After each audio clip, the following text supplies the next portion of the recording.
Hello, everyone. Welcome to another beautiful session at the Online Courtship Academy. I'm so excited today because the guest I have with me is my own daughter. Yes, my biological daughter, Shama Kwetunshoko Oluwafunmilayo. Vidal.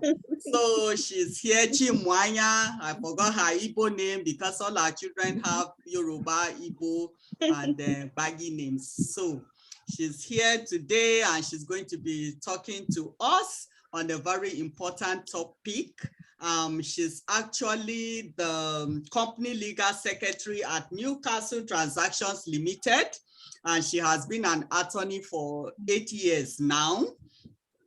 And then she is the face of our Online Courtship Academy, because what makes her the face? Because she has used our materials that we have, our workbook here in the Courtship Academy with her own potential spouse.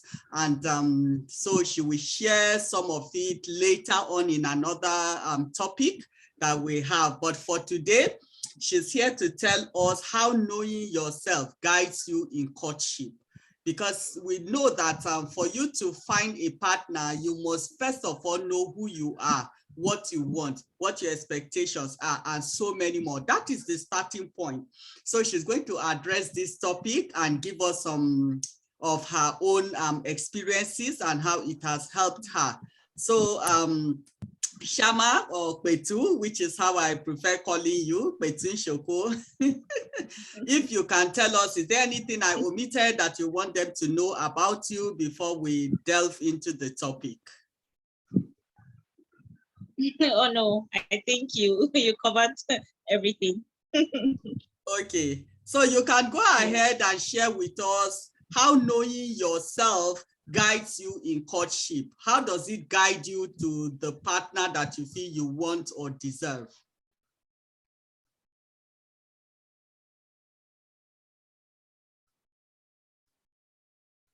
It seems we are losing her. Very much here and to give you my own opinions. Okay. Can you hear me? Yes, I can hear you now. Yes. Okay. All right. Great. Pardon the network. It looks like it's going to rain here, so the network might. Oh, that might be why. Yes. Okay. Yes. So okay. How knowing yourself guides you in courtship. I am currently in courtship with my partner, and we've been courting for almost, we started dating and then courting for almost a year now. And before I got into the courtship with him, there was quite a process, on my own self personally. I'm not just a legal practitioner and a career woman. I'm also someone who loves to live life. And because of that, I've acquired. What do you mean by love to live life fully? So yes, I like to go out of my way, create time for my pleasure. So it's not just about work for me. It's more like having a good work-life balance. So I go out of my way to do things that I find exciting or to just try something new.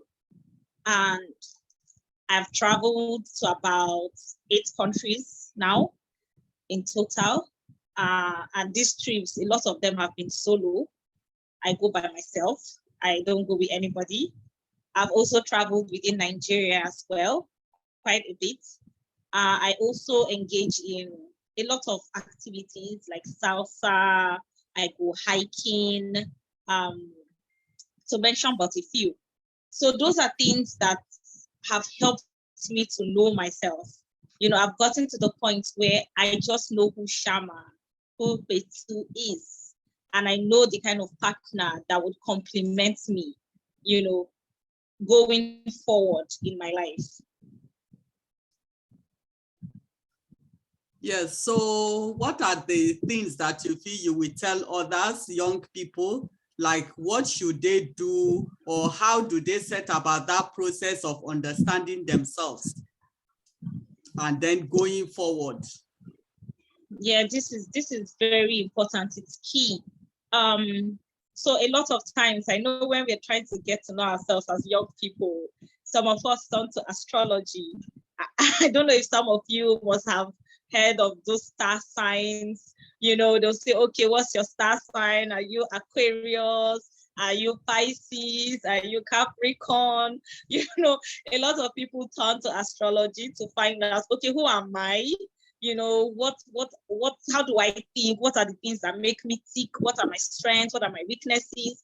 Some other people go to personality tests. I'm sure you've all heard of, you know, different personality tests out there. I think the most popular one is the Myers-Briggs personality test, where you have those INFJs, ENFJs, ENTJs, you know, and all that, right? And all this is in a bid to try to get to know yourself. In as much as I don't say you should 100% believe what another person has said that you are, sometimes that's a good starting point. You know, I know that I have been, you know, there was a time that I was really into astrology, and then at some point I got into personality tests, you know, just to find out who am I, what makes me tick, what are my strengths, what are my weaknesses. But a lot of times it's really just about exploring. You can only know who you are when you explore your personality, when you refuse to confine yourself to a certain definition or a certain standard or a certain value that has been set for you. And when I say exploring, I mean trying everything in the sense of go out there, participate in games, participate in activities, have like something that you do apart from your career and work. Why is this important? Because it lets you know who you are when it comes to personality. There are some people that don't like to win, that don't like to lose. Rather, when they play games, they don't like to lose. They're like sore losers. At the end of the game, there's no camaraderie, they're not happy about it. You know, then it tells you that you're a competitive person. You're someone that wants to win. Anytime you engage in something, you want to win. And then there's some people that are really taciturn about winning or losing. You know, for them, they just want to have fun while engaging in that activity. It's really not about who wins or who loses, you know. So at the end of the day, it speaks to who you are as a person. That's number one thing I would say. The very first thing I would say is explore yourself. Don't limit yourself. Don't cap yourself. Go out there, explore in everything, participate in things, even things that you feel like, I may not like this thing. Why are people climbing mountains? Why are you doing that? Why you're suffering, right? But you haven't done it before, and you don't know whether you would enjoy it until you do it. When you do it, you can now say, nah, this is not for me. Or you can say, wow, great, I never knew that I would love this, you know, and this is exciting. So you never know if you just sit down there and watch and just say, oh, I don't think I'll like this, or I think I'll like this. You can't think, you have to know. And in knowing, you must explore, you must go out of your boundaries, you must refuse to confine yourself. So that's the number one thing I would say. Okay. And then building on from this, what other things do you think are things that you can list them out for us, what you think others should really focus on in knowing themselves, like guidelines? All right. So furthermore, I would say know your values. Each and every one of us have values. We have belief systems. So you have to know what those values are. Some people value humility. Some people value honesty. Some people value discipline, right? There's different kinds of values. So what value speaks to you the most? When you can identify what that value is, it's easy for you to see it in your partner or to note when it's not present. Some people value education.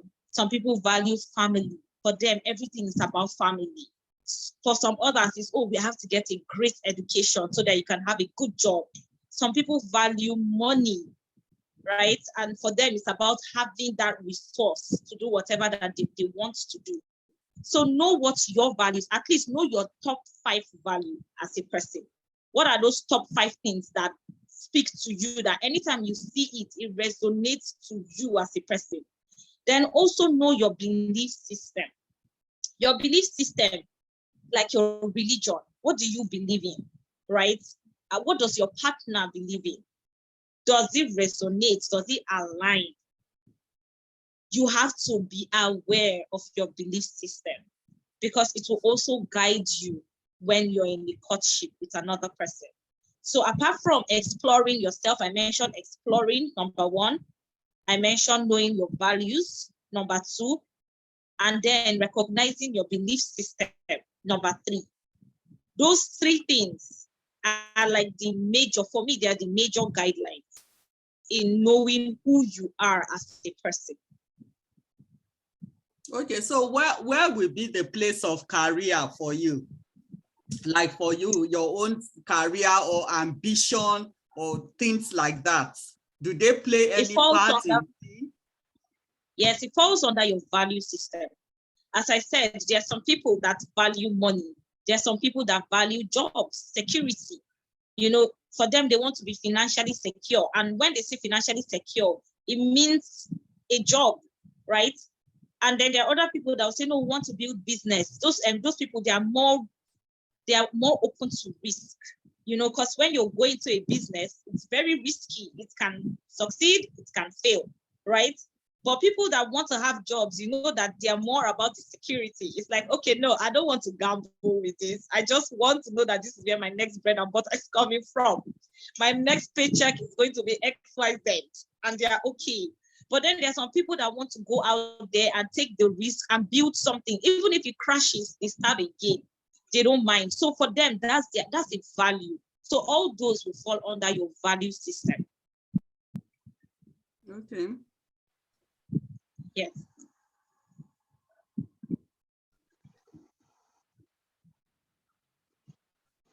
So now I had mentioned that there were 3 major guidelines. I'd already sufficiently explained how exploring can help you, you know, especially when you're courting. Now, like exploring to know yourself, but now let me tie it into courting. I think I haven't tied it into courtship, right? So once you start exploring to know yourself, it helps you identify someone that is like you. So like a kindred spirit. For example, myself, I started hiking. I live here in Abuja, Nigeria, and I started hiking as of 2020. Interestingly enough, it was the same group I started hiking with that I met my potential spouse now, my partner. He also loves hiking. He loves adventure. And that group is made up of people that are alike. So we're like kindred spirits. We're people that like to participate in games. You know, we are all career, you know, that's the interesting thing. We're all career people, but then we have come together to form a group that can also satisfy that part of us. You know, that side of us that seeks adventure, that seeks to live life in a more balanced way, right? Instead of just focusing on career. We also want to have fun, you know, while we are living. And he identifies with that. And we met while we were, you know, on this group. We go hiking, we plan trips to different parts of the country.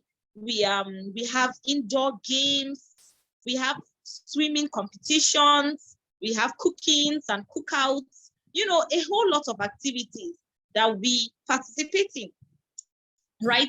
And it was easy for me to say, yes, I like this person, you know, and it was easy for him to say, yes, I like this person because, you know, she likes to do the things that make me happy, right? So when you start exploring, most times you end up meeting people that are like you. And when you meet people that are like you, it's easier for you to connect. It's easier for you to have things to always talk about, right?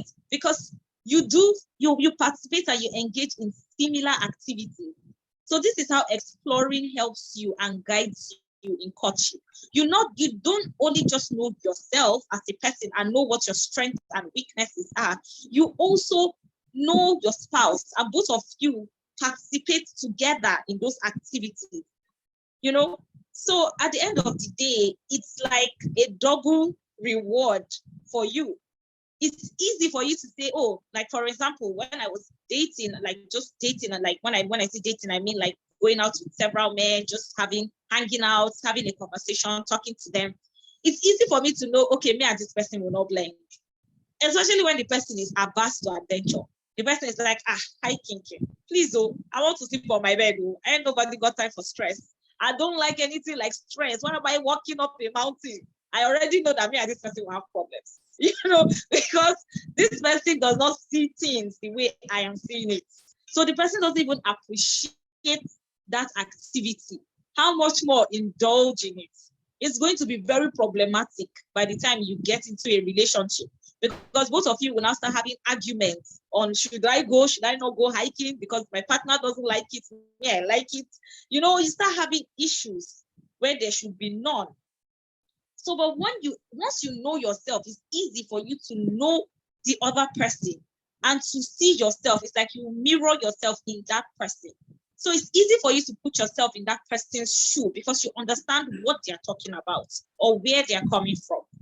So this is exactly how exploring yourself guides you in your courtship.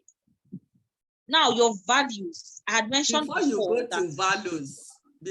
go to values, in this exploring, you said you met your current potential spouse in the tribe group that you belong. Was it immediately you joined the group that you just met him and then bam, you found somebody? Oh, no, not at all. In fact, I went out with a couple of the men on my tribe group before I found him. And so that was like dating. You did some dating first in the group. Yes, I did some dating. I hung out with quite a number of the men. We just hang out for drinks or something, or we'll talk on WhatsApp because we have each other's numbers. So we talk on WhatsApp, they call me, we keep in touch, right? And I get to know who they truly are. And I like, okay, it's not up to me to say, okay, this person yes, or this person no. So, but it took a while. I think it took almost a year before I and him started properly cutting. Okay. Yes. All right. So you were about talking about values. Yes, values. So your values would always resonate. If you and your partner share the same values, it will always resonate. You don't have to have conflict over it. So for instance, if your first 4 values are, say, you value family.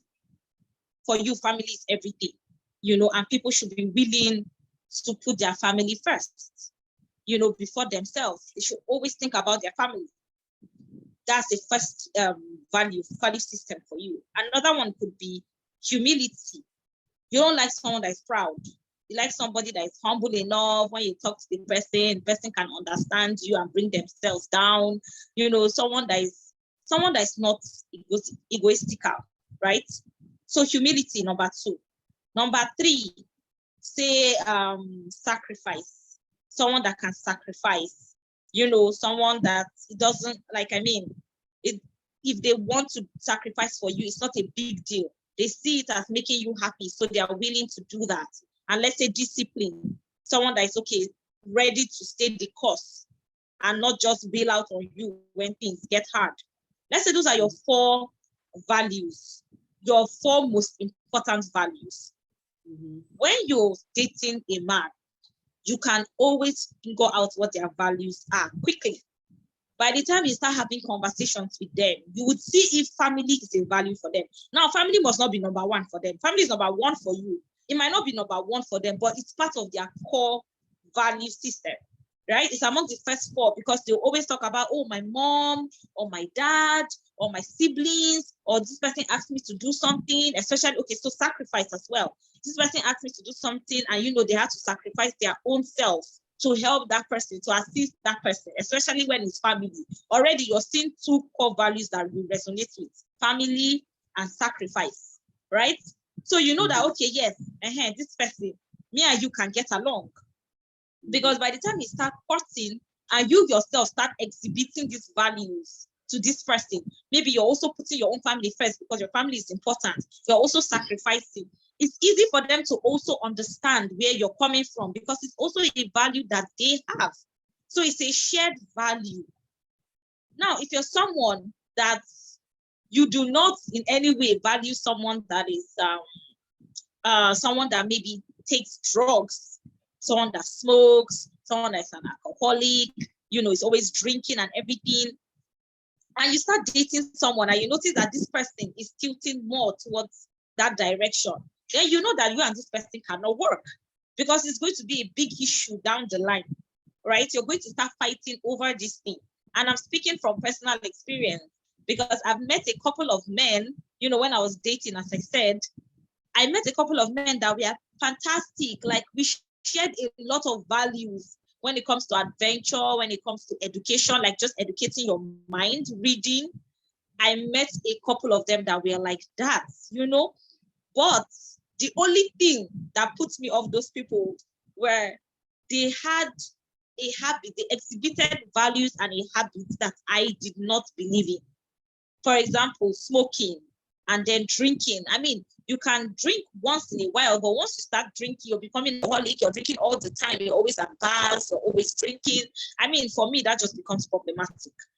So I knew that even though things were great on the surface, if we had gone into proper courtship, we would have plenty issues, because those are values that do not resonate with me.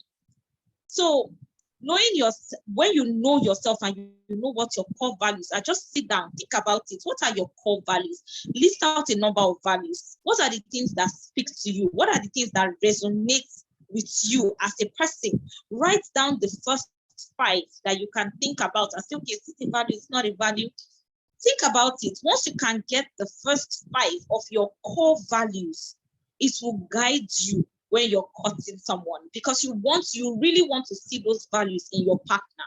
If your partner do not have those same values, or at least most of them, you're going to have a lot of issues when you start courting properly, because you would start fighting, you start butting head because you cannot understand why the person is prioritizing maybe work. And for you, it's more about pleasure. So it's like, why is this person always working? Why can't this person just, let's go out and let's have adventure, let's have fun? You're always working, and it's going to become an issue down the line. So this is how knowing your values can help you when you start courting. That's the second one. Now, the third one, your belief system. I think this one is a really major one that a lot of people know, but I know some people still go ahead and they court people that are not in the same belief system with them. Why is this an issue? Most of the times, what you believe in is who you are. If you're someone that is of the Christian belief, right, you have certain indoctrinations, you have certain doctrines that you hold close and dear to your heart.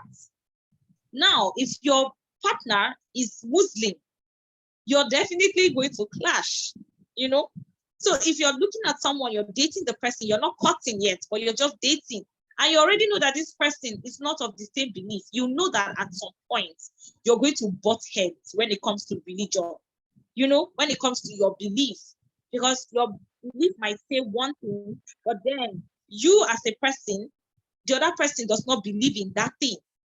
And it becomes an issue. It becomes an area of conflict for both of you. I don't want to overflow this belief system because I believe that a lot of people already know about this. So I really would not advise that you court someone who has a radically different belief system. There was a time I went on a date with somebody and he told me that he was a Buddhist. He's Nigerian, but he's a Buddhist, right? And I was like, wow, I have never met a Nigerian that is a Buddhist, right? And he's like, yes, that he knows, and then when he started telling me some things, he was like, oh, him, and when he marries, he expects that he would have an adultery card for him and his wife. I'm like, Wow. an adultery card? What does that mean? It's like there will be a Exactly. card that he would give his partner, and he would have. Anytime he wants to commit adultery, he wants to sleep with another person, he will put the card out on the table, like there will be a specified designated area where that card will be kept. Oh. So whenever his spouse sees that card, she knows that he has got to commit adultery. Wow. So he calls it the adultery card. And I was like, wow. Okay, so can your spouse also use the adultery card? And he said, yes. You know that whenever she wants to use it, she will put it on the table to show that she has gone out to, commit adultery. And he will be aware. So it's not cheating anymore, because now the other person is aware of it. That was his own logic around it. And immediately he said that, I never ever hung out with him again. Because for me, it was like, no, I do not believe in that.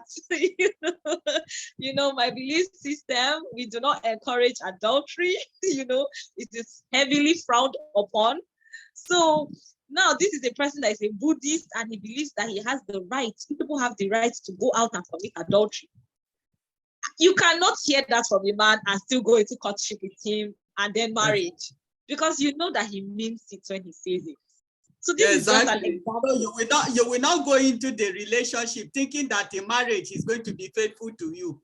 So you can't start complaining now when he starts doing it. Exactly. You can't say he would change, or I will change him, or the Spirit of God is going to touch him. No. You can't do that. You have to work with what you are seeing right now. Exactly. If this person is telling you, if this person is of, let's say, the Islamic religion, and in Islam you can marry as many wives, right? Exactly. There are some Muslims that would say, oh, they're not going to, they will only marry one wife. Yes. If you're a woman that you're okay with that, you're fine. Okay, yes, go to marry one wife, that's okay. But what if he says he wants to marry 2, 3, 4 wives subsequently after you, and he lets you know? Even though you're Muslim, you may not be okay with it as a woman. And if you're not okay with it, you know that you should not go on with this person. Because you know that this person is probably going to get another wife subsequently, and you probably will not be able to cope. So your belief system should really guide you in choosing a spouse. Both of you should at least be on either the same page or a similar page. Now, me and my partner, my current partner, he's a Christian, and he's of a different religion. He's not really a secular Christian, right? And me, myself, I am not a secular Christian. A lot of my beliefs growing up, it's not the secular Christian of the secular Christian, sorts, to put it that way. So a lot of things that we don't believe in, for instance, we don't believe in maybe celebrating birthdays, we don't believe in celebrating Christmas, and all that. Now, even though he is of a different denomination, it aligns with me and my own beliefs growing up. So when he says, oh, I can't keep Christmas, I can't keep Easter, it makes sense to me, because I am also of a similar belief, right? So I don't feel like, oh, why are you not keeping Christmas? How can you say that? How can you say you're not going to keep Easter? Oh, no, that is very wrong. We have to go to church on Christmas Day. If I am of a different Christian denomination, that believes in all that, we're going to have issues down the line, because he doesn't believe in those things, even though we are all Christians. But he doesn't believe in those things, and I believe in that will become a problem. But because I believe in similar things that he believes in, it's actually not an issue. It's not even a fighting point. It's not something we will talk about, because we just acknowledge that, yes, we just don't do these things, right? So it's not even something that we bother ourselves with. There's no need to explain. So these are just a few examples I can give you of how your belief system would really guide you in your courtship. Because when you know what you believe in, you also will look for somebody who believes in something similar or exactly the same thing, So yes. Those 3 points are really, really important when it comes to knowing yourself as a person. Okay. Yes. Wow, that is really mind-blowing. Like, you have to think deep, know yourself, and which is the point that I always stress, even in the academy here. I say the person you decide to marry depends on you. It depends on who you are, what your values are, just as she has pointed out and explained, your values, your beliefs, and what you like, your expectations, your ambition. That is why I said there was someone when in my university days that we say, oh, I want to eat my food hot, straight from the pot, not food flask. Yes. My wife must be there to serve me. And I was like, nope, I can't go with this kind of person, because I didn't come to school to read law just to end up being a housewife that will be cooking food for a man.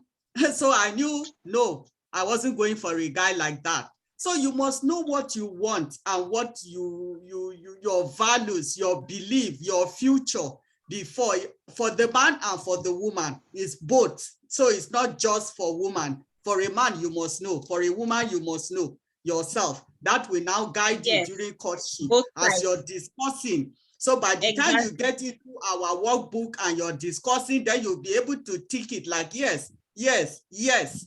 Like, I'm ready to make this commitment because we can work together. It will work for us.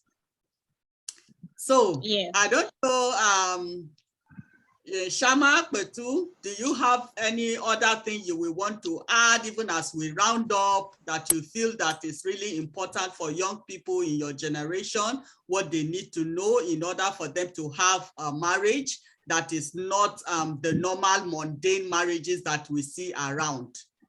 Because I know that some people feel like, oh, they just feel that, oh, marriage is like, we have the marriage my parents have, or they feel even if their parents didn't have a good marriage, they just feel like, oh, there's nothing I can do about it.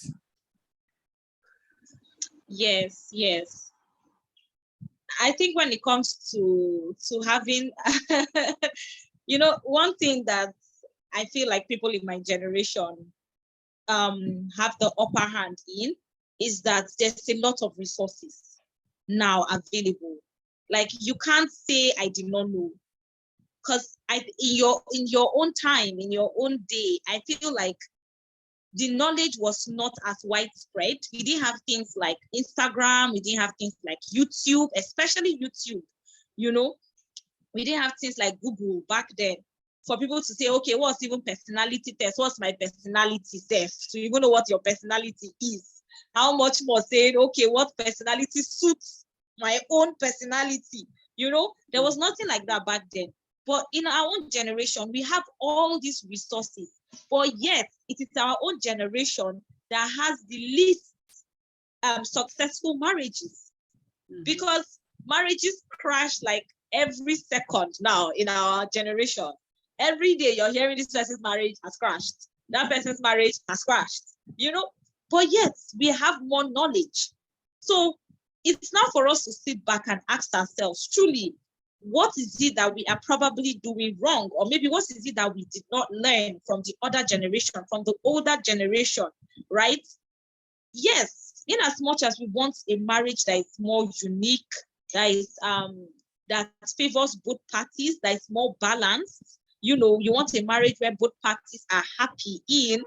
You also want a marriage that is sustainable, you know, down the line. You want something that will last you forever. You don't want something that will crash, which is the issue that a lot of marriages are facing in this generation. You know, marriages are crashing, right? So at the end of the day, it's like, okay, if I want to personalize it and make my own marriage unique, I have to understand that it is my own marriage, right? It's nobody's marriage, it's mine. It's me and my spouse. Together we are in this. So we know how we are going to, you know, work together, especially if you already know who you are as a person. You know your temperament. You know if you're someone that you get angry fast, or maybe for you, you get angry more slowly, or you're someone that when you're angry, you're really angry, or you're someone when you're angry, you're more calm. knowing yourself, and then knowing your partner, and knowing that both of you complement each other, because also understand that there are some things that are not complementary, So in as much as there may be good things, you need someone that is the opposite. For instance, say someone that is quiet and someone that is a bit more extroverted, right? You don't want to have two quiet people together. When they're extremely quiet, they're going to find it very boring at some point. For them, it's going to be like, okay, what's going on here? We're both not talking, we're both not communicating, nobody's making the other person talk. But when one person is a bit more expressive than the other person, you balance each other out. At the end of the day, the other person starts becoming like you. You two, you start becoming like the other person. Both of you start learning how you can complement each other, right? Which for me is what it should be. Not just, oh, you want someone that is exactly like you. You can't have someone that's exactly like you, Mm-hmm. So I just feel like marriages these days, we need a whole lot more, than just saying, okay, this is what happened, this is what we did, this is what my mother did, or this is what my father did, and I'm just going to copy and paste. No, you have to personalize your marriage. You have to educate yourself.